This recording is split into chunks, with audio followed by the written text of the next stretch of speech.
Hi, good morning, everybody. This is your Lolo Ruby once again, and I'm back. For today, we're going to replace the suspension of our 2015 Mitsubishi Lancer, and we're going to replace it with a custom coilovers. So just sit tight and relax. Enjoy watching.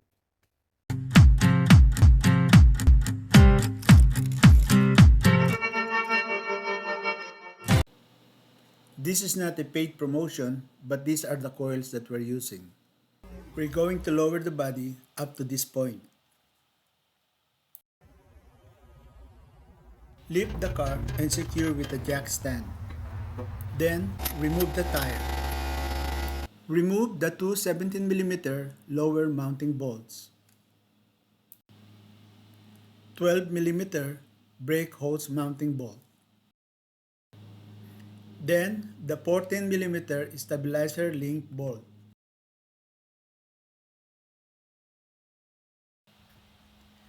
And on top, remove the three 14mm upper mount nuts. Spray all the nuts and bolts with penetrating oil and leave it soak overnight.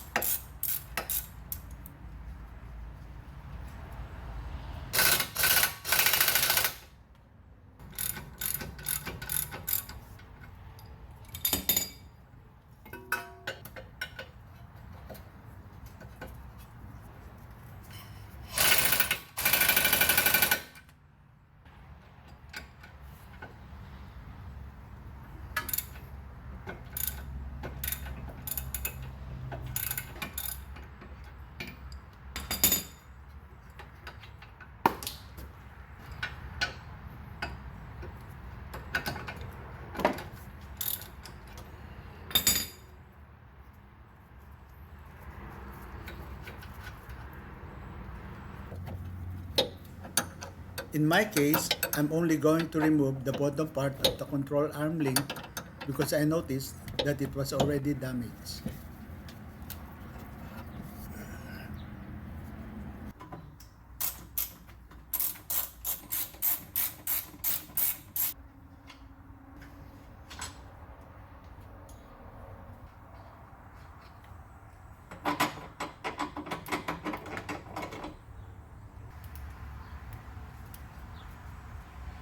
Secure the brake hose, then gently hammer out the lower mounting bolts.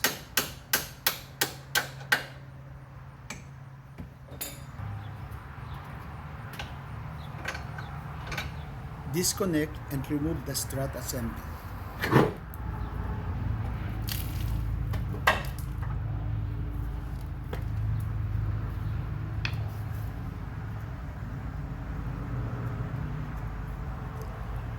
After removing the old strut, install the new coilover assembly.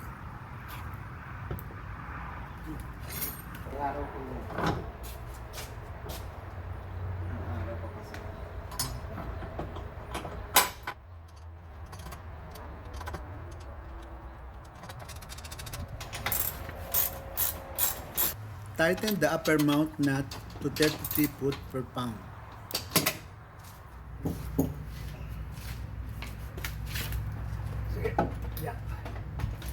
Attach the strut assembly to the steering knuckle.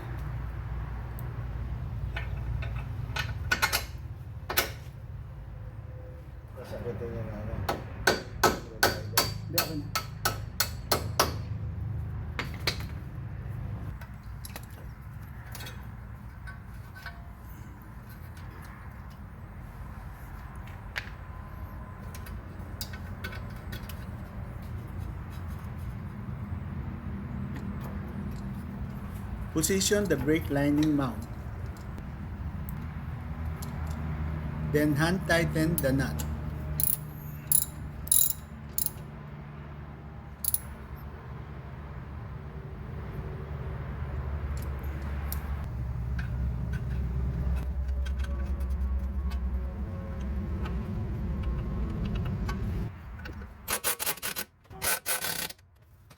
Torque the lower mounting bolt to 81 foot per pound.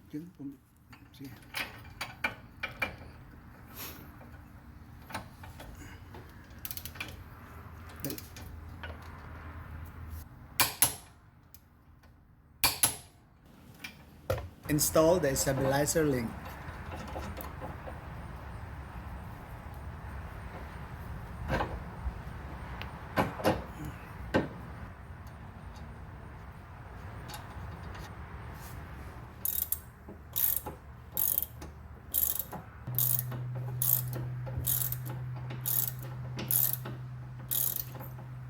Torque the stabilizer link to 29 foot per pound.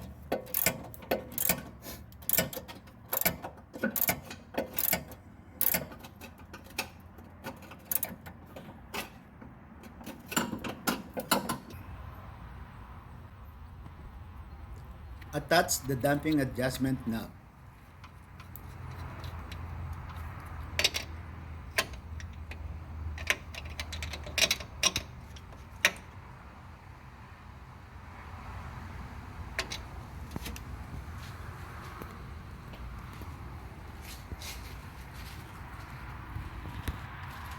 You can adjust the damping by turning the knob clockwise to hard and counterclockwise to soft. We've finished installing the front coilovers. Now, let's start with the rear. To get access to the struts, remove the side cover. Unhook all the fasteners and gently pull back the side cover.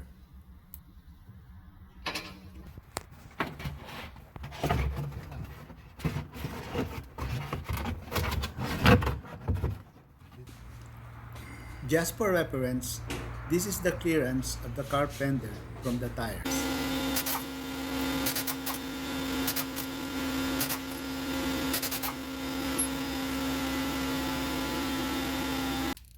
Remove the lower strut bolt.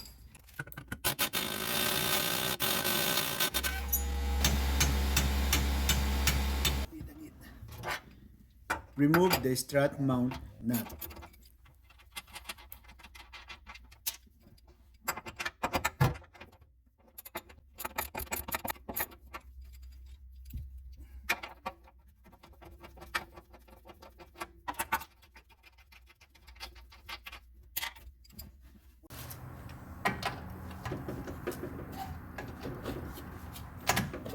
Remove the upper control arm bolt.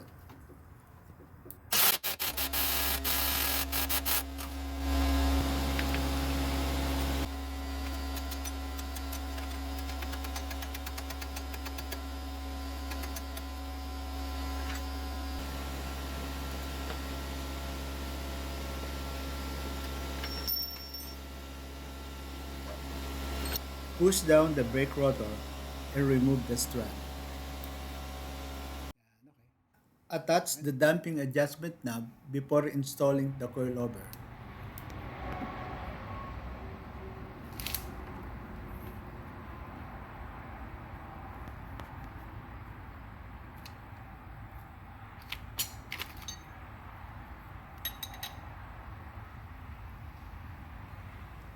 And please take note, don't forget to attach the damping adjustment cable extension.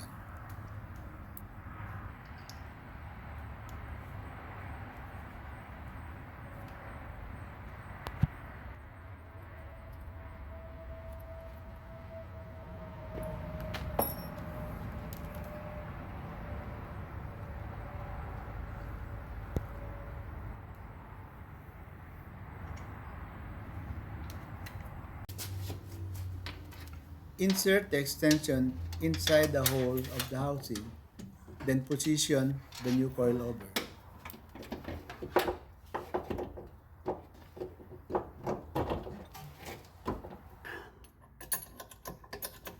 Use a jack to align the control arm and the strut.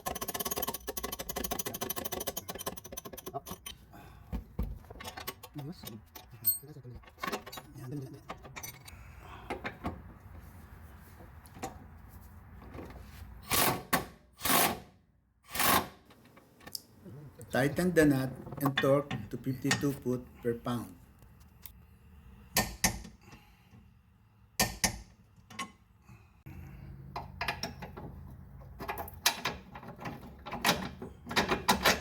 Install the upper control arm bolts.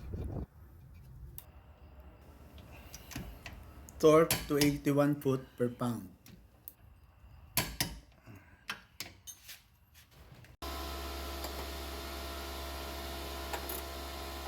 Tighten the strut mount bolts to 33 foot/pound.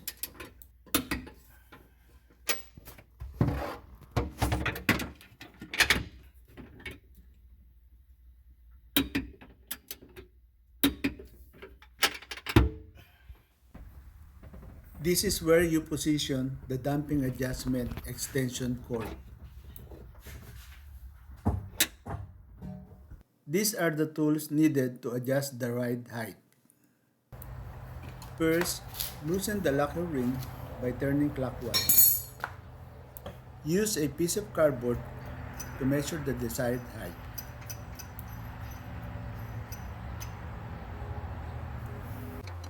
Turn the strut until the locking ring touches the lower mount.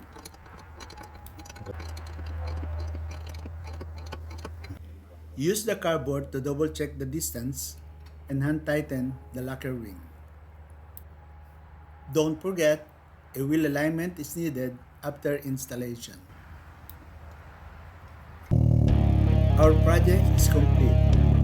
If you find this video helpful, please like and share. Thank you so much for watching. Please subscribe and don't forget to push the notification bell so you can be updated on all my new videos. Thank you so much and God bless everybody.